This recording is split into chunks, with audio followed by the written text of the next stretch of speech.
The Voyager probes, which were the first man-made objects to conquer interstellar space, embarked on an unprecedented trip into space in the 1970s and have been there for more than 45 years. These simply built and outfitted probes have offered unique data.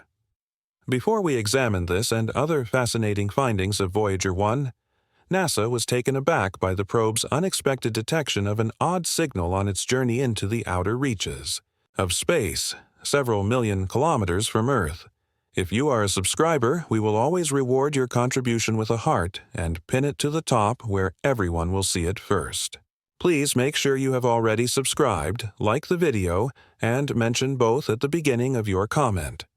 We would like you to contribute to our channel. We welcome any comments that fit the topic and add genuine value for our viewers. Music. Interstellar space is the region of space outside the effective ranges of our Sun and the closest stars to this day. In 2012, Voyager 1 entered this region and detected foreign radio signals. There are many mysteries in interstellar space. Since Voyager 1 is a very basic technological apparatus that was built in the 1970s, we know very little about what occurs in this seemingly empty vacuum. Simple measuring devices, cameras, and radio wave receivers are features of Voyager 1 and its sister probe, Voyager 2. The cameras were turned off many years ago to conserve energy, but the radio wave receivers are still operational and were present. A very strange event occurred recently. For a long time, the area around Voyager 1 was quiet, but then the probe sent sounds to Earth that woke up researchers 23 billion kilometers away. According to scientists, the hum had been so faint that it had to be technically amplified to be audible at all. Following the shocking news that humans had heard the first sounds from interstellar space, scientists also immediately offered an explanation, stating that it is highly likely that the weak waves originate from gases within the interstellar medium, which is primarily composed of hydrogen and plasma. The Voyager probes will likely continue to fly through space for thousands of years, but NASA anticipates that radio contact with them will end this year or next year at the latest.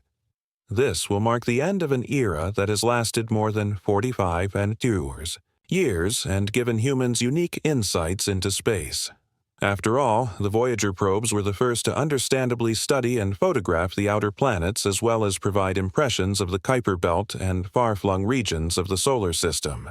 Where does the solar system end? The subject of where our solar system truly stops and interstellar space begins has long eluded academics. Our star constantly sends streams of plasma into space through its solar winds, forming a spherical hemisphere, in which the entire star system is embedded after spending the first decades of their flight studying the planets Jupiter-Saturn, Uranus-Neptune, and Pluto. The probes flew farther and farther into regions that had never been studied before. On their long journey, these probes were and are exposed to great stresses and strains, and yet the technology functioned flawlessly. All these years today, experts attribute this fact to the fact that both probes were built in a very simple but effective way.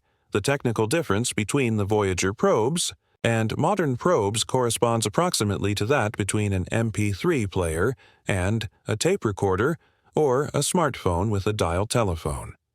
Of course, researchers hoped that the technology would last long enough for us on Earth to finally get data from the end of the solar system for the first time.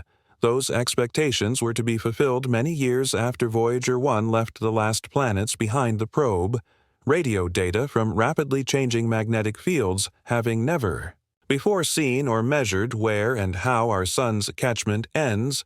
Researchers did not know in which layers of the heliosphere Voyager 1 was really located. Scientifically, astronomers were entering uncharted territory with this mission.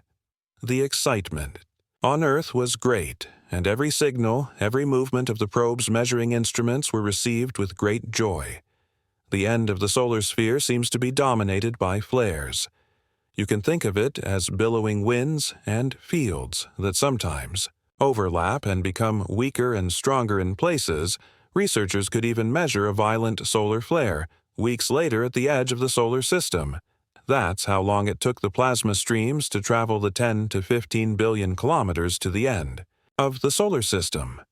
Plasma streams move through space at a speed of about 1,000 kilometers per second. This makes them much slower than light to reach Earth. A plasma stream from the Sun usually takes only 1 to 2 days. For the first time, Voyager was able to receive radio waves from flares located far from the Sun. At the very edge of the heliosphere, the Sun's plasma clouds, which are still relatively warm and less dense, interface with cooler and denser interstellar plasma. Voyager also provided data from intriguing particle and solar wind flows. Our solar system is not static in space or firmly suspended in plasma. Rather, the Sun and its planets move through the interstellar medium at a speed of approximately 84,000 kilometers per hour. By using Voyager's measurements at the outermost edge of the heliosphere, these numbers could be confirmed for the first time. So, in a sense, the solar system was flying along with the tiny probe. It was a huge surprise to see how the probe's flight was. The drag shapes the heliosphere and compresses it at the outermost edge. When it entered interstellar space, its behavior changed. The mystery of interstellar space is that we currently know very little about the vast area between stars and star systems. Between the heliopause, the solar system's absolute end, and the closest star, there are empty spaces that extend 40 trillion kilometers. From there, we would reach our next star, Alpha Centauri, and from there, it would be another trillion kilometers to the next star, and so on. Today, we already know that interstellar space is not empty. Rather, it contains gases, particles, light beams, and the mysterious dark matter. As late as the early 1900s, scientists believed that the space in which our universe is located was actually empty and that the stars and planets were firmly suspended within it.